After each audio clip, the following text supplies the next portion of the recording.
Back to the Future is an undisputed classic of the science fiction genre, with many even arguing, not without reason, that it might just be the best time travel movie of all time. Its two sequels, however, aren't nearly as well regarded, even if many are willing to concede that they're nowhere near as bad as most other sequels to classic films, and that their biggest problem is simply that they couldn't live up to the first movie more than anything else. But even if the original is far and away the best of the three, that hasn't stopped fans of the franchise from trying to argue which sequel is the better of the two, with there being defenders of both Part 2 and Part 3. And today, I'd like to give my 2 cents on this topic and argue for why Back to the Future Part 2 is better than Back to the Future Part 3. And obviously there will be spoilers for the whole trilogy ahead, so in case you haven't seen any of the movies yet but plan to, you should probably come back to this video another day. You have been warned.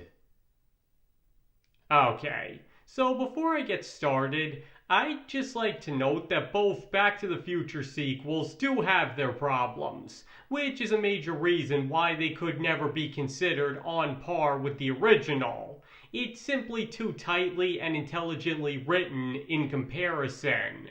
But that being said, I do believe Back to the Future Part 2 is the better sequel, and there are many reasons for this, with just one of them being that Part 2 actually feels like a real time travel movie. Taking advantage of the fact that the DeLorean can now run on common resources, the sequel takes the time travel plot and uses it to its fullest potential, exploring the future, alternate timelines, the need to avoid paradoxes, and all that other fun stuff associated with time travel that the first movie didn't get into.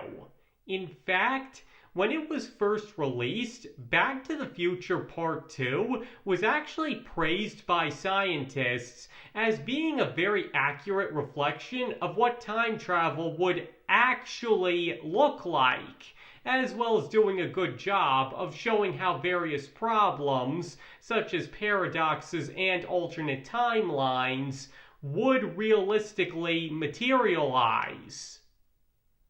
Now, once again, does that mean it's perfect? No, of course not. The decision to revisit the events of the first movie in particular wasn't needed, as all of the best parts are the ones that aren't directly focused on that, but it still works.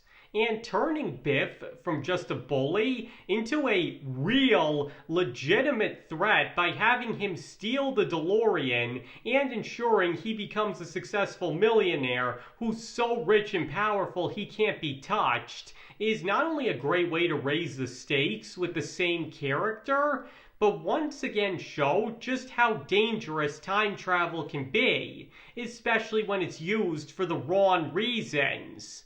And even with the knowledge that the characters can basically redo anything they screw up, that alternate 1985 also does a great job of building up the stakes for Marty having to get the almanac away from Biff, because you know the awful future that will commence if anything else goes wrong.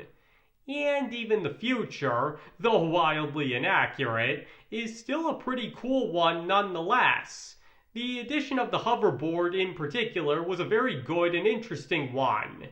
And admit it, who wouldn't want a pair of shoes that tie their own laces, or clothes that do their own drying?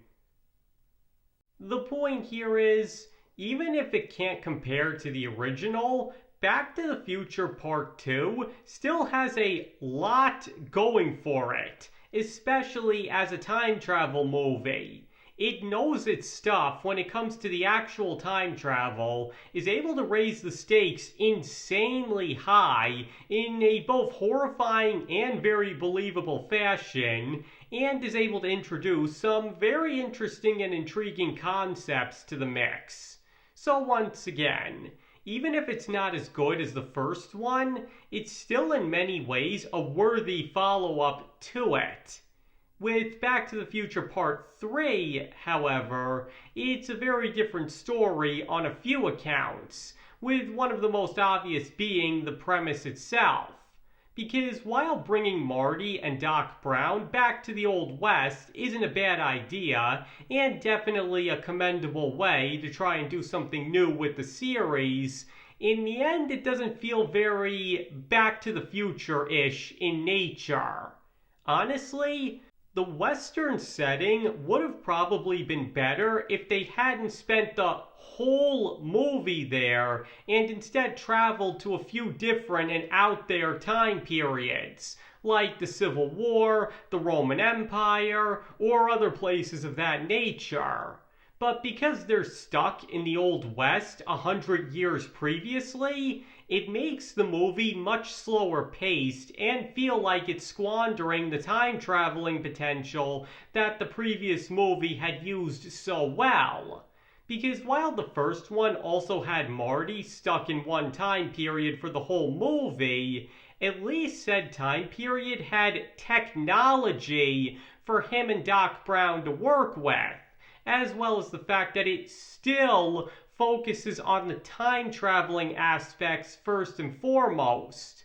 But here, the time traveling is put on the back burner to focus on Doc Brown's romance with Clara, which is what leads to another big issue. Because here's the thing, the writers admitted that when writing Part 3, they wanted to focus more on Doc Brown since the first two movies had been so concentrated on Marty. And I don't fault them for that at all. I actually think it was a great idea to give Doc Brown center stage. They just went about it all wrong. Because apart from the whole time travel thing, what does Doc Brown and Clara's romance really have to offer that 100 other stories don't? And not to mention, there's just something off about Doc Brown falling in love in the first place. Because let's face it, he's an eccentric man of science. He just doesn't seem like the type who would fall in love that easily. My point is, the whole thing is just weird, and unlike Part 2, doesn't feel like it matches up all that well with the original. Especially because there were much better ways to go about doing a Back to the Future sequel focusing on Doc Brown. For example, why not have him meet one of his distant relatives in the Old West instead of Marty and inadvertently help them invent something that'll change the world? Or for something more unique, why couldn't he go back in time and actually meet his idols? We see how much he idolizes Albert Einstein, so why not show such an encounter? Or how about him meeting Nikola Tesla, or Thomas Edison, or even go all the way back to the first Greek and Roman philosophers? Tell me all of that isn't just rife for Back to the Future style humor, and not to mention time travel potential. Even just off the top of my head, from my experiences as a writer, I can already see a movie where Marty recovers Doc in the Old West, and after a mini-adventure there, the DeLorean goes haywire and starts transporting them all over time to wherever Doc had previously expressed an interest in going, which of course just happens to be when all of his idols were in their prime. From there, the possibilities are frankly endless, so long as the ending is more or less the same, where Marty and Doc make it back to 1985 with the ideal future preserved. Heck, if you wanted to get really fun, you could even have it so that Albert Einstein himself is the one to help Doc Brown finally fix the machine and get them back to 1985. My point here is, there was absolutely nothing wrong with wanting to give Doc Brown the spotlight. It was the way they did it. I mean, Back to the Future Part 3 does have its redeeming moments, but it honestly can't compare to Part 2 when it comes to living up to the potential presented. Because once again, Part 2 may not be perfect, but it still functions as a much better sequel than Part 3. And as I noted before, the romance angle was their biggest mistake, as well as making the whole movie a Western, as opposed to just having the adventure start there before they ended up going somewhere else. Now, obviously, you don't have to agree with me on that, but that's just my personal opinion.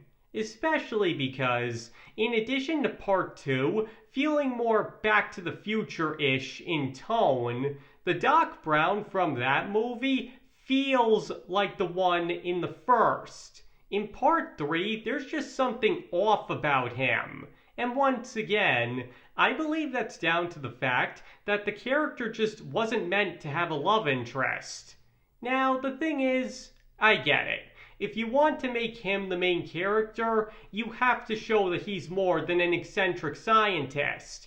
But as I already noted, there were better ways of going about that.